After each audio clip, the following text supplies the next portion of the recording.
Hello दोस्तों, आप सभी लोगों का मेरे इस यूट्यूब चैनल एच.जी.के सागर में बहुत बहुत स्वागत है। दोस्त, एसएससी जीडी एग्ज़ाम के लिए प्रीवियस ईयर में पूछे गए कुछ इंपॉर्टेंट जीके जीएस के प्रश्नों को देखेंगे। आज की इस वीडियो में हम 12 दिसंबर 2021 को सेकेंड शिफ्ट में पूछे गए जीके जीएस के प्रश्नों को देखेंगे।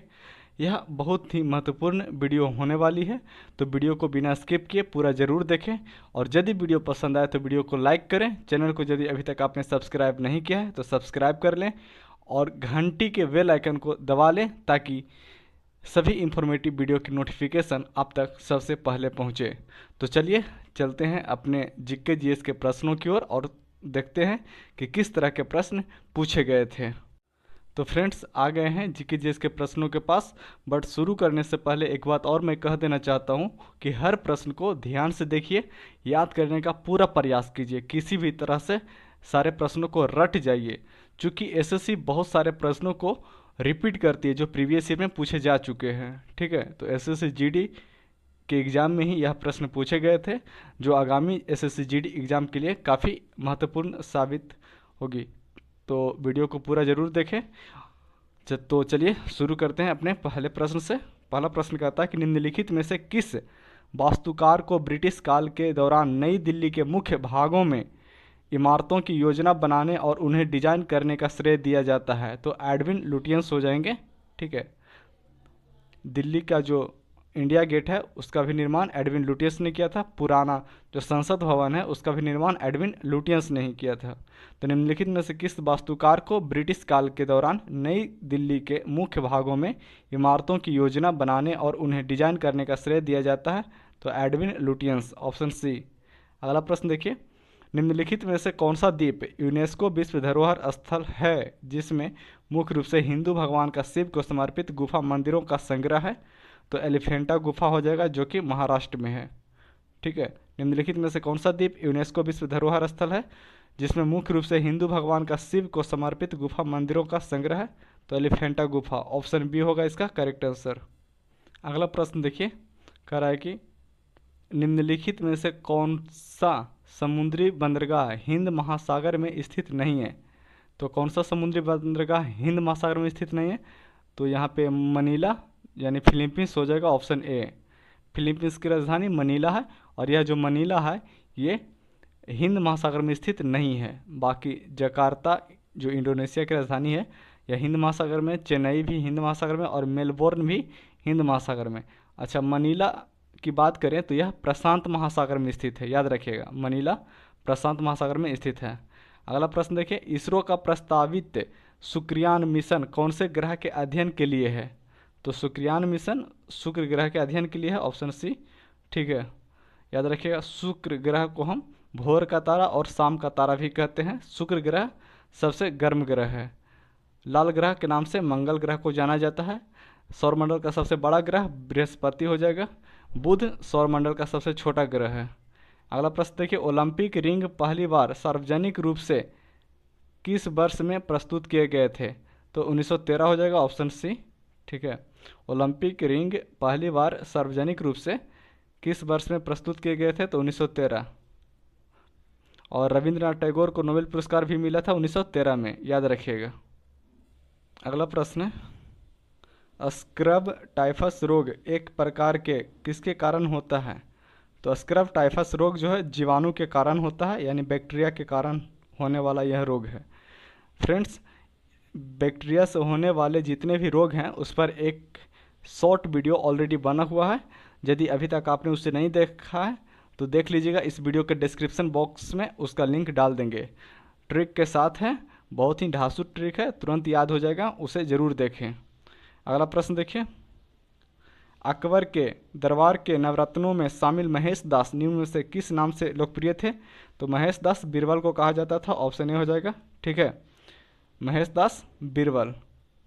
अगला प्रश्न देखिए, अगला प्रश्न कहता है, कुष्ठ रोग उन्मूलन के प्रयासों के लिए निम्नलिखित में से किसे 6 फरवरी 2020 को व्यक्तिगत श्रेणी में अंतर्राष्ट्रीय गांधी पुरस्कार से सम्मानित किया गया? तो यह करंट का प्रश्न है। ठीक है, इसका आंसर हो जाएगा option B, doctor NS धर्मसक्तु।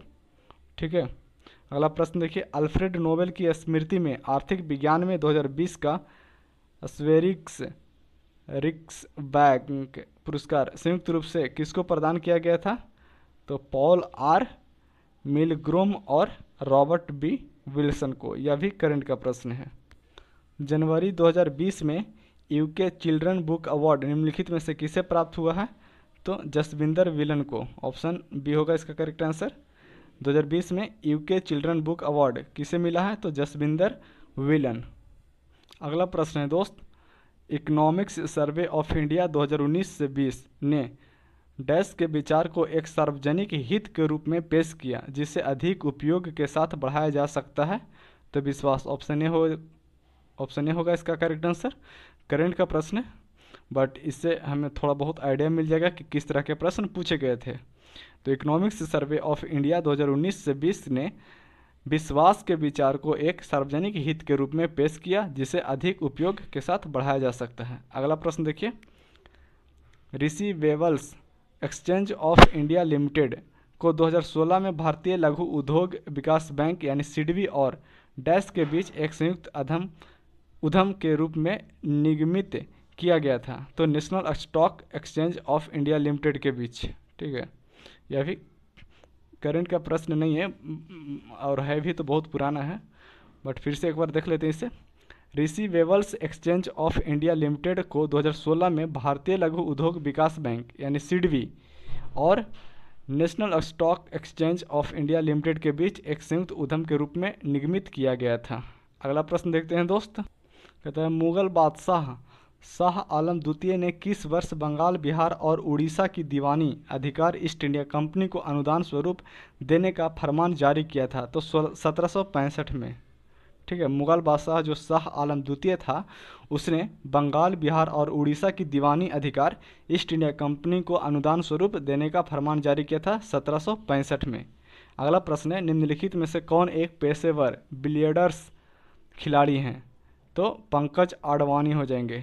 Option C. कौन एक पेशेवर बिलियर्ड्स खिलाड़ी हैं? तो पंकज आडवाणी, ऑप्शन सी। अगला प्रश्न कहता है, यदि प्रकाश एक दूसरे के सामने रखे गए दो दर्पणों से परावर्तित हो तो कितने प्रतिबिंब बनेंगे? तो अनंत। यदि प्रकाश एक दूसरे के सामने रखे गए दो दर्पणों से परावर्तित हो तो अनंत प्रतिबिंब बनेंगे। मोहनजोदड़ो में मिले महास्नानागार को डैश की परत चढ़ाकर जल रोधी बनाया गया था? तो बिटुमेन की परत चढ़ाकर। ऑप्शन ए हो जाएगा। मोहनजोदड़ो में मिले महास्नानागार को बिटुमेन की परत चढ़ाकर जल रोधी बनाया गया था। ऑप्शन ए होगा करेक्ट आंसर। अगला प्रश्न कहता है कि किस भारतीय क्रिकेटर ने दिसंबर 2020 में क्रिकेट के सभी प्रारूपों से अपने संन्यास की घोषणा की? तो पार्थिव पटेल। करंट का प्रश्न है। अगला प्रश्न देखिए, भीमा देवी को समर्पित प्राचीन मंदिर कहाँ स्थित है? भीमा देवी को समर्पित प्राचीन मंदिर तो पिंजौर, हरियाणा में। भीमा देवी को समर्पित प्राचीन मंदिर पिंजौर, हरियाणा में स्थित है। अधिवृक्क ग्रंथियाँ मानव शरीर के किस अंग में स्थित होती हैं? तो वृक्क में। अधिवृक्क ग्रंथियाँ वृक्क में स्थित होती हैं। ऑप्शन डी होगा इसका करेक्ट आंसर। अगला प्रश्न कहता है, भारत के किस राज्य में माणिक्य वंश का शासन था? तो माणिक्य वंश का शासन था त्रिपुरा में। मणिपुर मत कर दीजिएगा, त्रिपुरा हो जाएगा। माणिक्य वंश का शासन था त्रिपुरा में और वर्तमान में त्रिपुरा के मुख्यमंत्री हैं मानिक शाह। ठीक है। अगला प्रश्न, विभिन्न देशों को वर्गीकृत करने में विश्व बैंक द्वारा उपयोग किया जाने वाला मुख्य मापदंड निम्नलिखित में से कौन सा है? तो प्रति व्यक्ति आय। Option B. विभिन्न देशों को वर्गीकृत करने में विश्व बैंक द्वारा उपयोग किया जाने वाला जो मुख्य मापदंड है वह है प्रति व्यक्ति आय।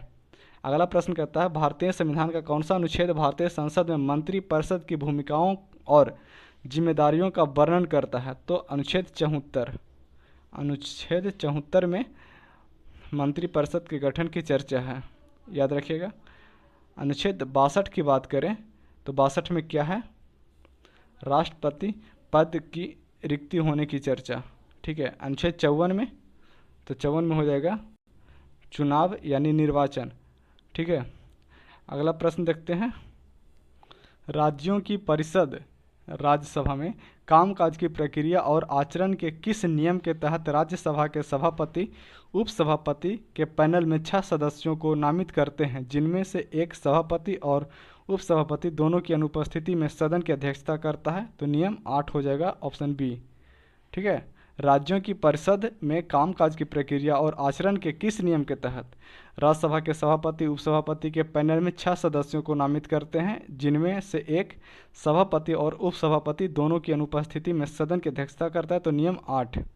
अगला प्रश्न, सितंबर 2021 में चंडीगढ़ भारतीय खाद्य सुरक्षा एवं मानक प्राधिकरण द्वारा 5 स्टार ईट राइट स्टेशन प्रमाणन से नामित किया जाने वाला भारत का डैश रेलवे स्टेशन बन गया, तो 5वां ऑप्शन बी हो जाएगा। देखिए करंट का प्रश्न है, बट थोड़ा बहुत याद रखिए कि हाँ किस तरह के प्रश्न पूछा जाता है। अगला प्रश्न देखते हैं दोस्त, और यह हमारा आज का लास्ट प्रश्न है।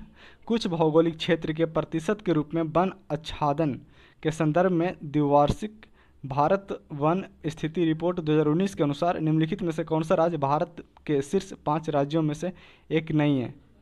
तो इसका सही आंसर हो जाएगा ऑप्शन ए, मध्य प्रदेश। एक बार फिर से प्रश्न को देखिए, कहता है कुछ भौगोलिक क्षेत्र के प्रतिशत के रूप में वन आच्छादन के संदर्भ में द्विवार्षिक भारत वन स्थिति रिपोर्ट 2019 के अनुसार निम्नलिखित में से कौन सा राज्य भारत के शीर्ष 5 राज्यों में से एक नहीं है? तो वो है मध्य प्रदेश। ठीक है, सबसे ज़्यादा वन मध्य प्रदेश में। तो फ्रेंड्स, ये थे आज के हमारे इंपॉर्टेंट जीके जीएस के प्रश्न जो प्रीवियस ईयर में पूछे जा चुके हैं। तो वीडियो पसंद आई है तो वीडियो को लाइक करें, चैनल को सब्सक्राइब कर लें और घंटी के बेल आइकन को भी दबा लें ताकि सारी इन्फॉर्मेटिव वीडियो की नोटिफिकेशन आप तक सबसे पहले पहुंचे। वीडियो को पूरा देखने के लिए आपका बहुत बहुत धन्यवाद। मिलते हैं नेक्स्ट वीडियो में।